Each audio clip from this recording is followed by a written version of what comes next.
Coming up on 5 Minute News.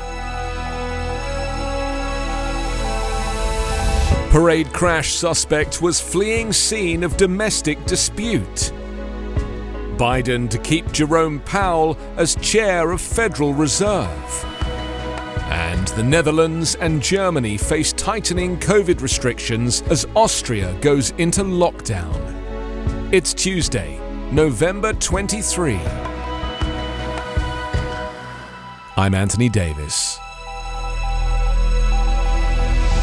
The SUV driver who ploughed into a Christmas parade in suburban Milwaukee, killing at least 5 people and injuring 48, was leaving the scene of a domestic dispute that had taken place just minutes earlier, Waukesha's police chief said on Monday. Dan Thompson said there was no evidence that the bloodshed on Sunday was a terrorist attack or that the suspect, Darrell Brooks Jr., knew anyone in the parade. Brooks acted alone, the chief said.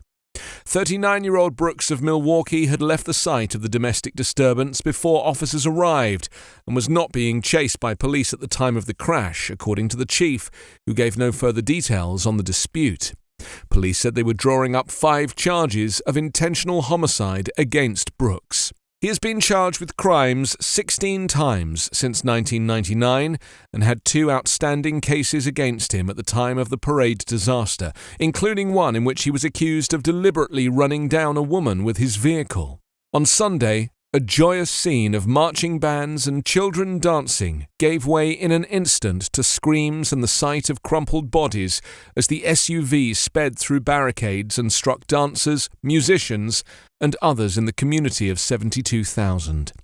The dead were identified as 4 women aged 52 to 79 and an 81-year-old man. Mayor Sean Riley described the parade as a Norman Rockwell-type event that became a nightmare. At least 9 patients, most of them children, were listed in critical condition at 2 hospitals, and 7 others were reported in serious condition. President Joe Biden said on Monday he is nominating Jerome Powell for a second 4-year term as Federal Reserve Chair, endorsing his stewardship of the economy through a brutal pandemic recession in which the Fed's ultra-low rate policies helped bolster confidence and revitalize the job market. Biden also said he would nominate as Vice Chair Lael Brainard, the lone Democrat on the Fed's Board of Governors, and the preferred alternative to Powell amongst many progressives. His decision strikes a note of continuity and bipartisanship at a time when surging inflation is burdening households and raising risks to the economy's recovery. In backing Powell, a Republican who was elevated to his post by President Donald Trump, Biden brushed aside complaints from progressives that the Fed has weakened bank regulation and has been slow to take account of climate change in its supervision of banks. In a second term that begins in February, Powell would face a difficult and high-risk balancing act. Inflation has reached a 3-decade high, causing hardship for millions of families, clouding the recovery and undercutting the Fed's mandate to keep prices stable.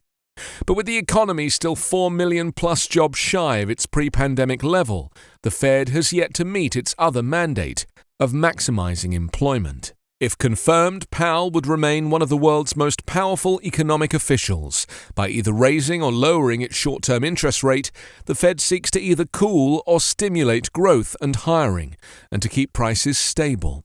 Its efforts to direct the US economy, the largest in the world, typically have global consequences.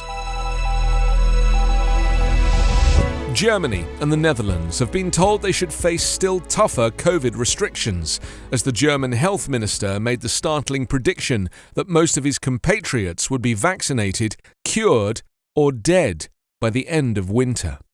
With Europe again at the centre of the pandemic, ushering in tighter controls mainly on the unvaccinated across the continent, on Monday Austria became the first West European country to re-enter lockdown since vaccination began earlier this year. Stricter rules have already sparked clashes in Belgium and the Netherlands, with the Dutch Prime Minister Mark Rutte describing the rioters as idiots and his Belgian counterpart Alexander De Croo calling the violence absolutely unacceptable. The outgoing German Chancellor Angela Merkel said tighter restrictions were needed. Eastern European countries, where vaccination rates are even lower, have been experiencing some of the highest death tolls in the world, with hospitals overrun in Bulgaria and Romania. More than 38,000 new cases were confirmed in Germany over the past 24 hours, and a sharp rise in the last few weeks has left intensive care units near capacity. The worst-hit regions have ordered new shutdowns, including Christmas markets. In Austria, the 7-day COVID incidence rate hit a record of 1,110 per 100,000 people, prompting the government to tell people to work from home if they can, and to shut cafes, restaurants, bars, theatres, and non-essential shops for at least 10 days.